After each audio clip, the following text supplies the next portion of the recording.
Dear students, previous class में Indian constitution के part 3 के सबसे इम्पॉर्टेंट टॉपिक फंडामेंटल राइट्स पे हम लोगों ने बात की थी और राइट टू इक्वलिटी का मैंने वीडियो भी लॉन्च किया है और जिसको आप जो हैं सो ऊपर के लिंक में जाकर के देख सकते हैं।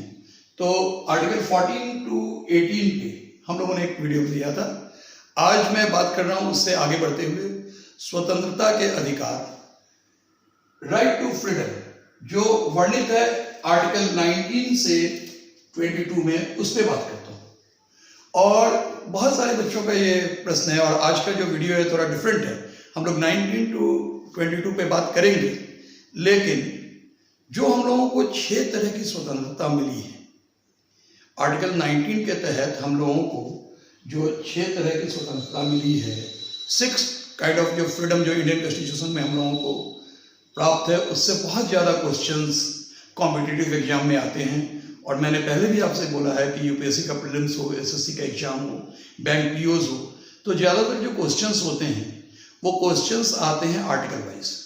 और जैसे कौन से 6 तरह के फ्रीडम इंडियन कॉन्स्टिट्यूशन हमको प्रदान कर रहे हैं। आर्टिकल 19 के 1 में वर्णित है, ए में वर्णित है, बी में है, सी में है, डी में है, ई में है, एफ में है। तो इस तरह के क्वेश्चंस बच्चों के छूट जाते हैं। तो मैं आज आपको एक सिंपल ट्रिक बतलाऊंगा, सिंपल तरीके से बताऊंगा, जिसमें आप मुश्किल से 10 मिनट का समय देंगे और आपको ये 6 तरह की स्वतंत्रता याद हो जाएगी आर्टिकल के साथ। और इस तरह से याद हो जाएगी कि आप अपने जीवन भर इस चीज़ को कभी नहीं भूल पाएंगे। ऑफलाइन क्लास में तो मैं बच्चों को याद करवा देता हूँ, तो यहाँ भी आपको याद हो जाएगा यहाँ पर। तो आप मेरे वीडियो में बने रहें, लास्ट तक इसको देखें और सब्सक्राइब करें, ताकि जब कभी भी इस तरह के वीडियोस आए तो आपके पास आपको मिलते चले जाएं। तो मैं बात कर रहा हूँ राइट टू फ्रीडम। तो राइट टू फ्रीडम जो है सो बैकबोन है इंडियन कॉन्स्टिट्यूशन का, और बल्कि सच पूछिए तो हमारे मौलिक अधिकार का बैकबोन है। संविधान सभा में जितना डिस्कशन इस पे हुआ है उतना डिस्कशन संभवतः कहीं नहीं हुआ है। 200 साल की गुलामी थी, 200 साल के बाद किस तरह से हम लोगों को स्वतंत्रता दी जाए, राज्य का हस्तक्षेप कितना कम हो, इस पे तरह तरह की बातें हो रही थी। संविधान सभा में भी बड़ा डिस्कशन चल रहा था। यूएस के कॉन्स्टिट्यूशन से लाया गया। कामत साहब ने तो, एसपी कामत साहब ने तो कहा था कि आप जो हैं सो जो हम लोगों को दिया गया है असेंबली पीसफुल असेंबल होने का, तो उस पर उनका विचार था कि हम लोगों को आर्म के साथ असेंबल होने का परमिशन दिया जाए। तो बहुत तरह की बातें आई, बहुत तरह की बातें हुई। 1975 में जैसा आप जानते हैं कि श्रीमती गांधी जी ने जब नेशनल इमरजेंसी देश में लगाया था आर्टिकल 305 के तहत, तो उस समय में भी right to freedom and of expression का जो बात है, अभिव्यक्ति की स्वतंत्रता पर, उस पर भी अतिक्रमण हुआ था। तो इसको जानना जरूरी है। तो कौन सी स्वतंत्रता का अधिकार कहाँ है और कौन सी 6 तरह की स्वतंत्रता हम लोगों को मिली है, आज का वीडियो सिर्फ उसको याद करवाने के लिए है। याद कैसे होगा? 10 मिनट आप अपना समय दें, मुश्किल से 5 से 10 मिनट के अंदर ये टॉपिक आपको याद हो जाएगा। तो पहली बात समझ लें कि आर्टिकल 19 से लेकर के 22 तक भी हम लोगों को स्वतंत्रता दी गई है, स्वतंत्रता का अधिकार दिया गया है। और आर्टिकल 19 को अगर देखें, क्योंकि सबसे ज़्यादा क्वेश्चन तो आर्टिकल 19 से ही आता है, तो आर्टिकल 19 को अगर देखें तो 19 में 2 उसके प्रोविजंस हैं। 19(1) जिसमें कि ये स्वतंत्रता दी गई है कि व्यक्तियों को कौन कौन सी स्वतंत्रता प्राप्त होगी, हम लोगों को कौन से 6 तरह की स्वतंत्रता प्राप्त होगी, और 19(2) में स्टेट उनको किन किन आधार पर रेस्ट्रिक्ट कर पाएगा। तो पहला चीज कि कौन कौन सी स्वतंत्रताएं आर्टिकल 19 के तहत हम लोगों को प्राप्त होगी। और ये 6 स्वतंत्रता मूल संविधान में 7 दिया गया था। मैंने कल भी आपको बताया था कि आर्टिकल 19(1) का जो एफ है, संपत्ति का जो उसकी स्वतंत्रता जो हमको दी गई थी, उसको लीगल राइट में कर दिया गया है 44th अमेंडमेंट से। तो ये अमेंडमेंट कैसे याद रखना है, इस पर भी आज एक छोटा सा ट्रिक आपको देंगे, जो वीडियो आपको याद होगा। तो पहली बात को समझिए कि आर्टिकल 19 के तहत हर इंडियन सिटीजन को, हम लोगों को 6 तरह की स्वतंत्रताएं प्राप्त हैं। 6 तरह का स्वतंत्रता हम लोगों को मिला है। पहला right to freedom of speech and expression, विचार और अभिव्यक्ति की स्वतंत्रता, आर्टिकल 19 के ए में। Right to assemble peacefully and without arms, मतलब बिना हथियार के, बिना हथियार के, आर्म्स के आप सभा कर सकते हैं, एक जगह पर सभा करके अपनी बातों को अभिव्यक्त कर सकते हैं। 19 का सी, राइट टू फॉर्म एसोसिएशन और यूनियन, यहां तक मूल संविधान में था। इसमें 97 संवैधानिक संशोधन के द्वारा 2011 में इसके साथ एक वर्ड जोड़ा गया है, right to form association, union और कोऑपरेटिव सोसाइटीज। कोऑपरेटिव सोसाइटीज जो है वो जोड़ा गया है 97th अमेंडमेंट से 2011 में। तो हम लोग सभा कर सकते हैं, हम लोग पहला हम लोग यहाँ पर फ्रीडम ऑफ बोल सकते हैं, बोलना है, उसके बाद आप गैदर्ड हो सकते हैं, गैदर्ड होने के बाद आप एसोसिएशन बना सकते हैं, कोऑपरेटिव सोसाइटी बना सकते हैं। पूरे देश में, उसके डी को आएंगे, पूरे देश में निर्बाध भ्रमण की स्वतंत्रता, आप पूरे कंट्री में कहीं पर भी घूम सकते हैं। अब इस पे जब हम लोग यहाँ पर जब डिटेल वीडियो बनाएंगे तो बात करेंगे कि कोविड के तहत जो अभी रोका जा रहा है वो किस तरह से आपको रोका जा सकता है या नहीं, स्वतंत्रता का इसमें अतिक्रमण हो रहा है या नहीं, इस पर भी हम लोग डिस्कशन करेंगे। तो 19 का d, right to move freely across the country, कहीं पूरे देश में आप घूम सकते हैं। 19 का E, right to reside and settle in any part of India, पूरे देश के किसी भी भाग में आप चाहें तो जाकर के वहां अपना घर बना सकते हैं, जाकर के वहां रह सकते हैं। इसके बाद एफ तो हटा दिया गया, संपत्ति का 19(1), जिसके संपत्ति का अधिकार 44वें संवैधानिक संशोधन से। और फिर उसके जी पर अगर बात करते हैं तो right to practise any profession और to carry on any occupation, trade and business. सकारात्मक रूप से संविधान को में पॉजिटिव थिंग के लिए आप कोई भी व्यवसाय चुन सकते हैं, कोई भी व्यापार कर सकते हैं। इन सारी चीजों पे चर्चा होगी। अभी सबसे पहले हम देखेंगे कि ये जो 6 स्वतंत्रता है इसको याद कैसे करेंगे। तो पहली बात समझिए, तो पहला क्या है? पहला है स्पीच एंड एक्सप्रेशन, मतलब हो गया आपका, यहां ध्यान से समझें, बोलना, मतलब उनको बोलने की आजादी है। तो जब हम बोलेंगे तो क्या होगा? कुछ लोगों के साथ मिलेंगे, मतलब असेंबलिंग करेंगे, अर्थात बोलने के बाद हम लोगों को मिलने की, उनसे जो है सो हम लोग मिल सकते हैं, मिलने की आजादी, बोलने की स्वतंत्रता, मिलने की स्वतंत्रता, और मिलने के बाद एसोसिएशन, मतलब बोल सकते हैं, मिल सकते हैं और संगठित हो सकते हैं। संगठित, ध्यान से यहां समझे, 19 का 1 2 3 ABC, पहले मतलब 3 तरह की स्वतंत्रता संविधान ने हमको वर्णित की। बोलने की स्वतंत्रता, बोलने के बाद असेंबल होने की, मिलने की स्वतंत्रता, और तीसरा संगठित होने की स्वतंत्रता। मतलब 19 का 1 freedom of speech and expression, अर्थात बोलने की स्वतंत्रता। 19 का 2 हम लोग कहीं पर भी असेंबल हो सकते हैं, मिलने की स्वतंत्रता। और 3 एसोसिएशन या संगठित होने की स्वतंत्रता। मतलब इन 3 स्वतंत्रताओं की अगर हम बात करें 19 के तहत, तो याद रखेंगे जो 6 स्वतंत्रता हम लोगों को अभी है, उसमें पहला बोलने की स्वतंत्रता, 19 का 1 मिलने की स्वतंत्रता, सभा करने की स्वतंत्रता, मिलने की स्वतंत्रता 19 का 2, और संगठित होने की स्वतंत्रता 19 का 3। मतलब बोलना, मिलना, संगठित, बोलना, मिलना, संगठित, 1 2 3 ABC। अब आ जाइए, चौथा कौन सा है?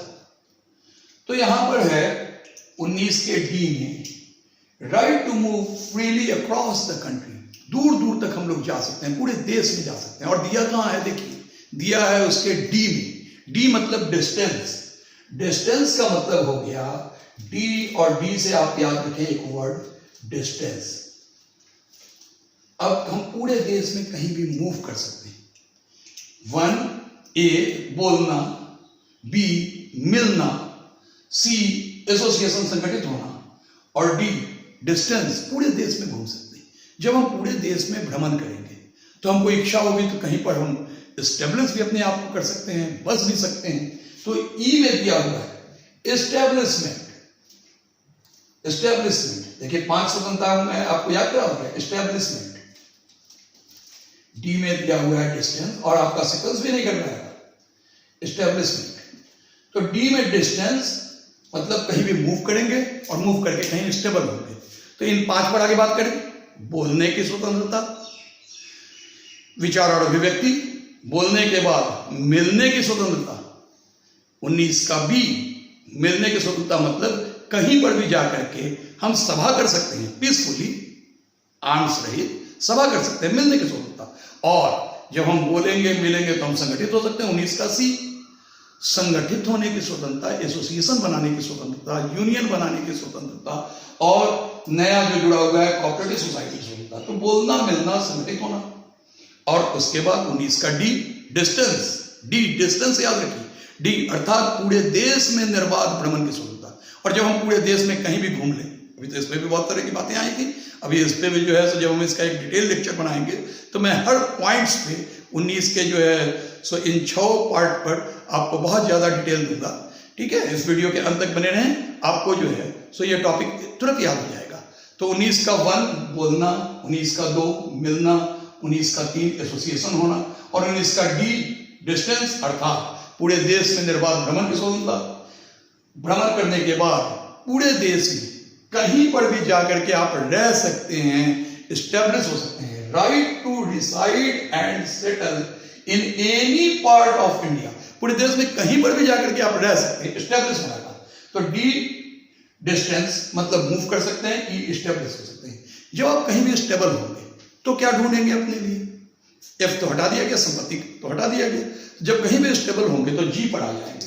तो कहीं भी जब स्टेबल होंगे तो क्या करेंगे? तो वहां पे आप रोजगार करेंगे स्वाभाविक रूप से। G right to practise any profession और to carry on any occupation, trade and business. मतलब डी से डिस्टेंस, ई से एस्टेब्लिशमेंट, और लास्ट में जी से आप जाकर के कोई भी व्यवसाय कर सकते हैं। तो हमको अगर आपसे पूछा जाए कि कौन सी 6 तरह की स्वतंत्रताएं प्राप्त है, तो 19 के 1 में बोलने की स्वतंत्रता, 19 के बी में आर्टिकल 19 के बी में सब आर्टिकल बी में मिलने की स्वतंत्रता, असेंबली की स्वतंत्रता, सी में संगठित होने की स्वतंत्रता मतलब बोलना मिलना संगठित होना, डी में डिस्टेंस अर्थात पूरे कंट्री में कहीं भी जाकर के आप निर्बाध भ्रमण कर सकते हैं, कोई आपको रोकेगा नहीं पूरे देश में। तो निर्बाध भ्रमण की स्वतंत्रता, यहाँ पर मैं बात करूंगा एक ऐसा संक्रामक स्थिति में किस तरह से केसेज हुआ था गोवा में भी जाकर के, जब एड्स की महिलाओं को वहां पर जाने से रोका गया था। उस पर मैं इसके जब डिटेल करूंगा तो उस पर आपसे बात करूंगा। तो डी का मतलब डिस्टेंस, और डिस्टेंस का मतलब कि पूरे कंट्री में आप डिस्टेंस तक घूम सकते हैं। जब घूम लेंगे तो क्या करेंगे? स्टेबल होंगे। तो स्वाभाविक रूप से उसके बाद किसी भी जगह पर जाकर के आपको वहां पर निवास करने की स्वतंत्रता, और जब निवास कर लेंगे तो संपत्ति हटा दिया गया, निवास कर लेंगे तो वहां पर कोई भी तरह का व्यवसाय चुनने की स्वतंत्रता। तो अब यदि आपसे कोई पूछता है कि हमारा देश में आर्टिकल 19 के तहत हम लोगों को किन किन तरह की स्वतंत्रता दी गई है, तो आप कहेंगे कि मूल संविधान में हम लोगों को 7 तरह की स्वतंत्रता प्रदान थी, जिसमें 19 के एफ को संपत्ति का जो 19 का जो एफ है उसमें 1 का जो एफ है उसमें संपत्ति का जो अधिकार था, संपत्ति की जो स्वतंत्रता थी, उसको लीगल राइट में हटाया गया है, क्योंकि संपत्ति का संकेंद्रण हो रहा था और वो सोशलिस्टिक पैटर्न को हैम्पर कर रहा था, इसलिए उसको हटा करके लीगल राइट में डाला गया है। और बाकी 6 स्वतंत्रता अभी बरकरार है। कौन कौन सा?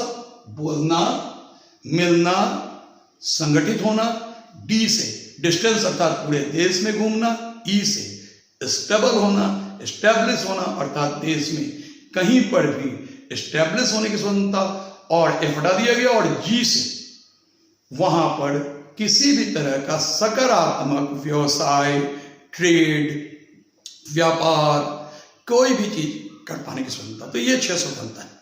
अब यहां पे किस संवैधानिक संशोधन से संपत्ति का अधिकार हटाया गया? 19F को, और यहां पर किससे हटाया गया? यहां पर किससे लीगल राइट बनाया गया? आर्टिकल 31 को भी किससे लीगल राइट बनाया गया? तो ये बनाया गया 44th अमेंडमेंट से। अब हमेशा बच्चों के मन में ये कंफ्यूजन होता है कि सर 42nd है 44th, 42nd 1976 में हुआ था कि 44। तो यहां एक बड़ा अच्छा तरीका याद रखेंगे, 42वां संवैधानिक संशोधन 42nd। तो 42 को अगर आप जोड़ेंगे तो 4 और 2 क्या होगा? 4 and 2 9 42nd अमेंडमेंट, 42वां संवैधानिक संशोधन 1976। अब यहां देखिए 4 and 2 6, और यहां ले आइए 6, अर्थात 1976 42वां संवैधानिक संशोधन, जिसको मिनी संविधान भी कहा जाता है, मैं उस पर भी डिटेल वीडियो बनाऊंगा। तो 42वां संवैधानिक संशोधन 1976, 44th अमेंडमेंट 44वां संवैधानिक संशोधन, यहां भी ध्यान दें 1978। अब ये 4 क्या हो गया? 4 हो गया 8, और यही 8 यहां आ गया 1978। तो ये नहीं गड़बड़ाएंगे कभी। 42nd अमेंडमेंट 1946, बहुत ज्यादा क्वेश्चंस आते हैं, और 44th अमेंडमेंट 1978। तो 19 का जो 1 का जो F आर्टिकल है जिसमें संपत्ति का अधिकार था, उसको 44वें संवैधानिक संशोधन से हटाया गया था, और 44वां संवैधानिक संशोधन 1978 में आया। जहां तक अमेंडमेंट की बात है तो उसमें 3 अमेंडमेंट आपको याद रखने चाहिए। एक 44th अमेंडमेंट जिसके तहत 19 का F हटाया गया, और उसके अलावा 97 संवैधानिक संशोधन जो 2011 में हुआ था, जिसके द्वारा कोऑपरेटिव सोसाइटीज को भी जो है सो फॉर्म करने का अधिकार दिया गया था। पहले केवल जो है सो एसोसिएशंस की बात थी। तो पहला क्या होगा? आपको कौन सी 6 तरह की आजादी है अगर मैं उसकी बात करूं तो पहला बोलने की स्वतंत्रता, दूसरा मिलने की, सभा करने की स्वतंत्रता, तीसरा संगठित होने की स्वतंत्रता, डी या चौथा डिस्टेंस मूव करने की स्वतंत्रता, पांचवा पूरे कंट्री में जाकर के, ई इस्टेब्लिश होने की स्वतंत्रता। और जब आप इस्टेब्लिश हो जा रहे हैं तो लास्ट, ये फट गया है, लास्ट कोई भी तरह का व्यवसाय कीजिए, बोलिए, मिलिए, संगठित हो, पूरे कंट्री घूमें, पूरे कंट्री मूव करें। कंट्री मूव करने के बाद स्टेबल हो सकते हैं, स्टेबल होने के बाद वहां कोई भी व्यवसाय कर सकते हैं। तो हमारे भारतीय संविधान के तहत इन्हीं 6 संविधान की 6 तरह की स्वतंत्रता को दी गई है। और मेरे समझ से अगर आपने इस वीडियो को सुना तो आपको ये टॉपिक पूरी तरह से याद हो गया होगा। फिर से एक बार बात को दोहरा दें, बोलने की स्वतंत्रता, मिलने की स्वतंत्रता, संगठित होने की स्वतंत्रता, डी डिस्टेंस या निर्बाध भ्रमण की स्वतंत्रता, और जब भ्रमण करेंगे तो ई इस्टेब्लिश होने की स्वतंत्रता, एंड लास्ट का आप जो है सब पूरे देश में कोई भी व्यवसाय कर सकते हैं। तो ये 6 स्वतंत्रता आर्टिकल 19 के तहत दिया गया है, और इससे बहुत ज्यादा क्वेश्चंस बोर्ड में आता है। मेरे समझ से आपको इतना पर याद हो गया होगा। नेक्स्ट वीडियो में और कभी।